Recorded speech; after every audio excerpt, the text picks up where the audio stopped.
సాగరం ఎంతో విశాలంగా ఉంటుంది.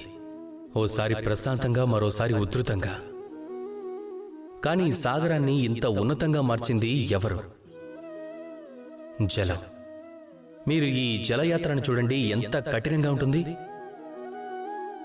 ఈ జలం సాగరంలో ఉన్నప్పుడు సూర్యుడు దీనిని ఎంతలా వేడికిస్తాడంటే ఇది తన అస్తిత్వాన్ని కోల్పోయి వాయు రూపంలో మారి పైకి వెళ్తుంది.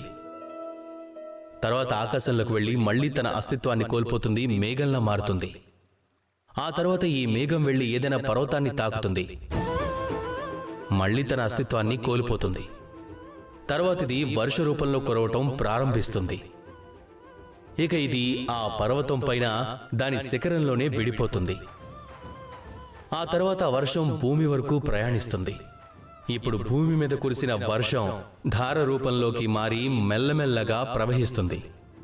ఇది నదిలా మారుతుంది. నదిలా ప్రవహిస్తూ ప్రవహిస్తూ మారి కొండలను ఢీకొడుతుంది, పర్వతాల గుండా ప్రవహిస్తుంది. ఇప్పుడు అదే నది చివరికొచ్చి సముద్రంలో కలిసిపోతుంది. నది యొక్క ఈ జలం మళ్లీ తన అస్తిత్వాన్ని కోల్పోతుంది. కానీ ఈసారి ఈ జలం స్వయంగా సముద్రంలా మారిపోతుంది. ఈ పాఠం మన అందరికీ. ఈ ప్రపంచంలో జీవితం ఇంకా సమయానికి అనేక యాత్రలున్నాయి. ఈ ప్రపంచంలో ఏదైనా సరే దానికి ప్రారంభం మళ్లీ మొదలవుతుంది. అందుకని మృత్యువుని, అంతాన్ని త్యాగం చేసేసేయండి. ఇక మీకు ఏ ప్రారంభమైతే దొరికిందో దాని ఆనందాన్ని పొందండి.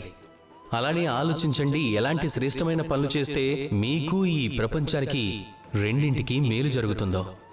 రండి, నాతో పాటు ప్రేమగా చెప్పండి, రాధా కృష్ణ.